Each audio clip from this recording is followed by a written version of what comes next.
O să vă spun că e o seară, din punctul meu de vedere, minunată și atâta timp cât nu numai că n-ați plecat, dar v-ați și înmulțit când a început seara, înseamnă că vă simțiți bine.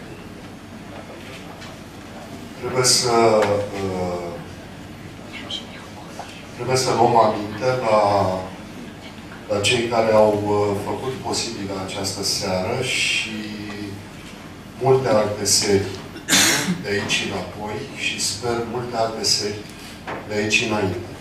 Ei nu prea vorbesc ei înșiși despre ei din bun simț și din modestie.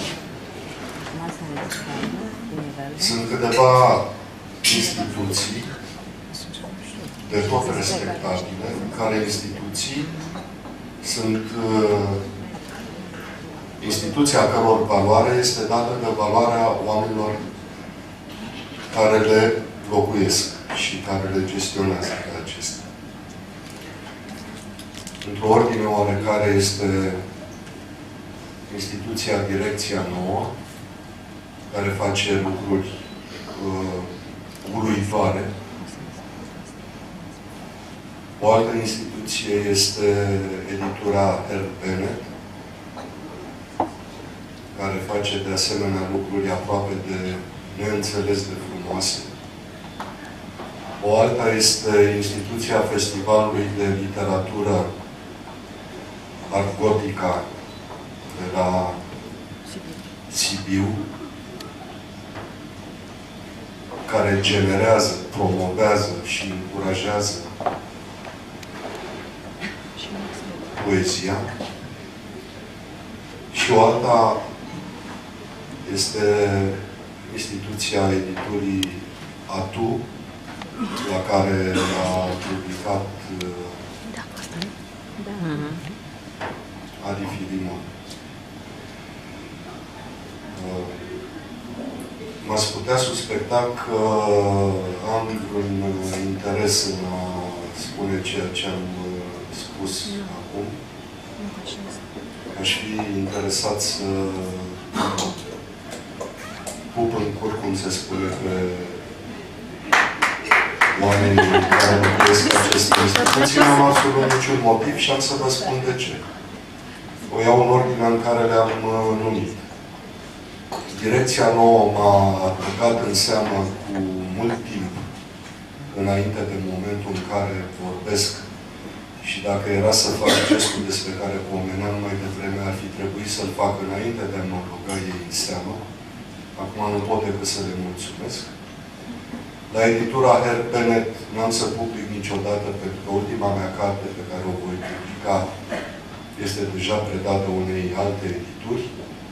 E valabil și pentru editura ATU.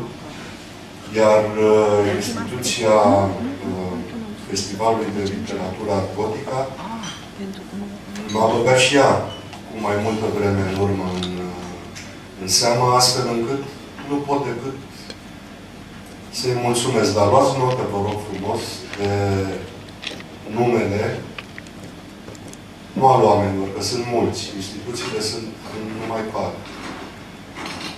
Luați notă de numele acestor instituții care ne-au prilejuit această seară frumoasă în preajma Crăciunului. Adrian Suciu, într-un fel sau în altul, este implicat în toate aceste 4 entități pe care le-am numit mai devreme. Adrian Suciu este un poet pe care l-am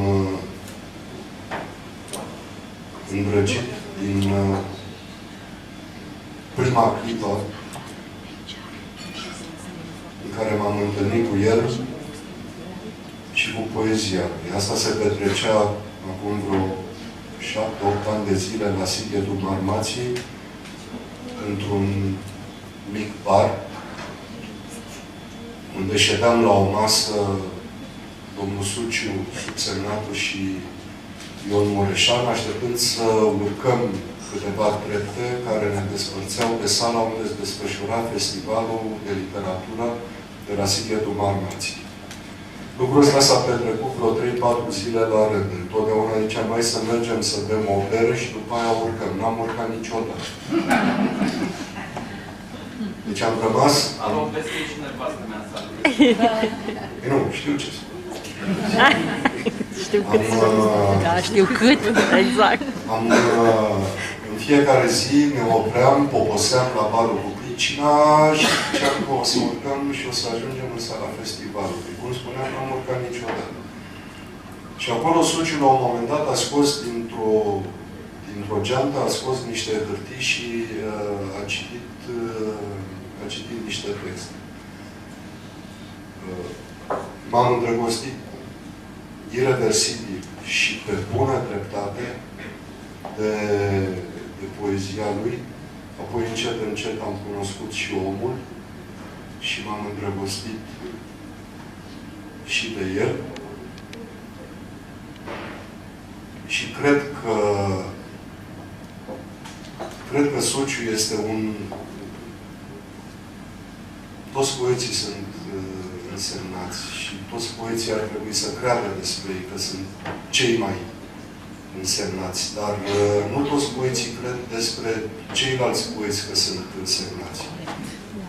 Eu cred că Suciu este unul dintre poeții însemnați, dăruiți și hăruiți.